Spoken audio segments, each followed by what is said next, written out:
लो जी पाकिस्तानियों, चाइना ने अमेरिका की दुखती रग पर पांव रख दिया।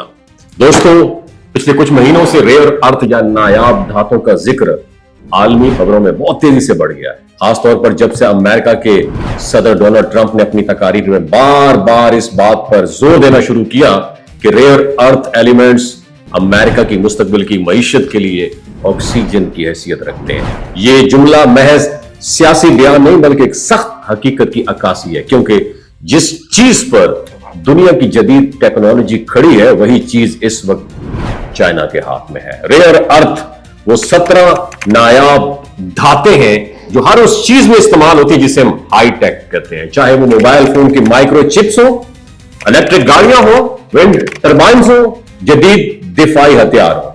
और दिलचस्प बात पता है क्या है? इन धातों की मिकदार दुनिया में बहुत कम है, लेकिन इनकी अहमियत तेल से भी ज्यादा बढ़ चुकी है। अब जरा गौर कीजिए, दुनिया में इन धातों के सबसे बड़े जखायर पता है किसके पास है? चाइना के पास। चाइना के पास तकरीबन 44 मिलियन मैट्रिक टन रिजर्व्स है, जो दुनिया के कुल जखायर का तकरीबन 40% बनते हैं। और इसके मुकाबले में अमेरिका, ऑस्ट्रेलिया, रूस और भारत जैसे ममालिक कहीं पीछे हैं। सिर्फ यही नहीं, चाइना ना सिर्फ इन धातों की माइनिंग में सबसे आगे बल्कि इनकी प्रोसेसिंग, रिफाइनिंग और मैग्नेट्स बनाने के तमाम मराइल में भी दुनिया पर सबकत लिए हुए हैं। चंद हफ्ते पहले चाइना की वज़ीरत खारजा जो है, वज़ारत खारजा ने एक नोटिफिकेशन जारी किया जिसके मुताबिक कोई भी कंपनी अगर चाइना के रेयर अर्थ से बनी प्रोडक्ट एक्सपोर्ट करना चाहे तो उसमें सिर्फ 0.1% ही चाइनी मवाद क्यों ना हो तो उसे हुकूमत से खसूसी परमिशन लेना होगी। बज़ाहिर तो ये एक मामूली इंतजामी एक कदम लगता है, लेकिन इसका असर आलमी सतह पर जलजला ले आया है, खासतौर पर अमेरिका में। अमेरिका में दिफाई और सनअती पैदावार का बड़ा डिपेंड इन्हीं रेयर अर्थ मिनरल्स के ऊपर है।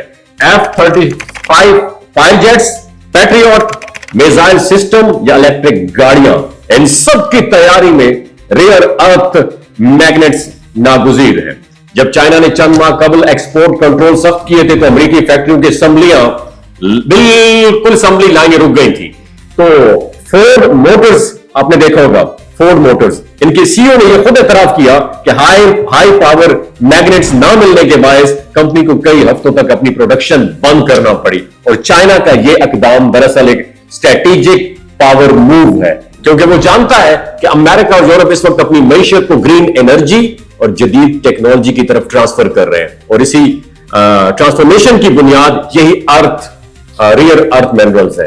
चाइना ने ऐन उसी वक्त पर दबाव डाला, उसी मुकाम पर दबाव डालकर दुनिया को यह एहसास दिलाया कि आलमी सप्लाई चेन का कंट्रोल अब भी बीजिंग के हाथ में है। और दिलचस्प बात पता है क्या है कि जिस असूल के तहत चाइना ने ये कंट्रोल्स आयद किए हैं ना, वही पॉलिसी कभी अमेरिका ने खुद इंट्रोड्यूस करवाई थी, फॉरेन डायरेक्ट प्रोडक्ट रूल, यानी FDPR के तहत अमेरिका किसी भी गैर मुल्की कंपनी पर पाबंदी लगा सकता है अगर इसकी प्रोडक्ट में अमेरिकी टेक्नोलॉजी या मशीनरी शामिल हुई हो या इस्तेमाल हुई हो। आज चाइना ने इसी असूल को उलटकर अमेरिका पे आजमा दिया है, और यह सब इस बात का इशारा है कि आने वाले वर्षों में आलमी ताकत का तवाजुन सिर्फ फौजी या मुआशी ताकत से नहीं बल्कि मिट्टी में छुपी धातों से तय होगा, जो मुल्क रेयर अर्थ पर काबिज होगा वही अगले दौर की टेक्नोलॉजी और दिफाई निजाम का असल मालिक होगा। और फिलहाल इस दौर में चाइना सबसे आगे है, जबकि बाकी दुनिया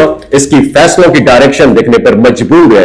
मेरा आपसे सवाल है, पाकिस्तान इस वक्त कौन से रेयर अर्थ मिनरल्स अपने पास रखता है? नीचे कमेंट सेक्शन में जरूर बताइएगा। और हां, पाकिस्तान में टमाटर किस तरह किलो है नीचे कमेंट सेक्शन में जरूर बताइएगा।